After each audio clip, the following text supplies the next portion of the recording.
Hola amigos, acompañen este rolo en Valencia a ver la exposición Torna a Brillar, la cual muestra cómo ha sido la restauración del cadafal de la Virgen de los Desamparados, la cual es patrona de la ciudad y es protagonista de la ofrenda floral durante la última semana de fallas. La exposición se encuentra ubicada en el edificio El Almudín, ubicado en la calle del mismo nombre y muy cerca de la Plaza de la Virgen y de la Basílica de Nuestra Señora de los Desamparados. El edificio es un granero del siglo XV con arquitectura estilo gótico, el cual alberga actualmente exposiciones de arte. La exposición irá hasta el 30 de junio y es completamente gratis. Al ingresar, lo primero que vemos es al fondo el cadafal de la Virgen, el cual es enorme y no se puede apreciar bien durante las fallas. También podemos ver una pequeña exposición en la que se mostraba el estado de deterioro en el que se encontraba el cadafal. Deterioro el cual no he visto que haya sido mencionado por ningún miembro del gobierno anterior, especialmente por los más críticos del gobierno actual, que son Pere Fuset y la extraordinaria, entre comillas, periodista, entre comillas, imparcial, Olga Pradels.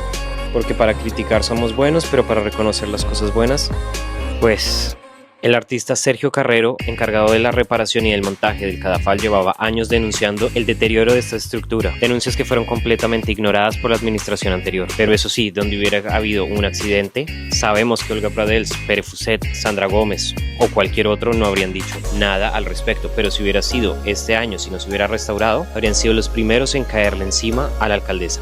Y bueno, dejando la política a un lado, también podemos encontrar una exposición en la que se muestran fotos antiguas de Valencia, recortes de periódicos antiguos, donde se mostraba cómo eran las masclitaes, el cadafal de la Virgen, la ofrenda en los años 90, 80, 60. También podemos encontrar ninots que fueron indultados de las fallas especiales como Una Jordana, Exposición Antigua Campanar, Convento Jerusalén, entre otras. En esta exposición podemos ver cómo han ido cambiando y evolucionando los ninots, los materiales, los colores, los diseños y los mensajes que transmitían y transmiten estos ninots. Y obviamente podemos observar de cerca la pieza central de la exposición, que es el cadafal de la Virgen, el cual, como dije al comienzo del video, es enorme. Uno no logra apreciar en medio de la Plaza de la Virgen lo grande que puede llegar a ser el cadafal, pero ya viéndolo en persona es algo impresionante. Además que tras la restauración quedó espectacular, quedó hermoso y vale mucho la pena verlo. Recuerden que esta exposición va hasta el 30 de junio y que solo quedan 5 días a partir de hoy para poder verla. Es muy recomendado y es gratuito. Y bueno, los dejo aquí con unas imágenes del cadafal y de algunas cosas de la exposición. Muchas gracias por ver el video, por llegar hasta aquí y hasta la próxima.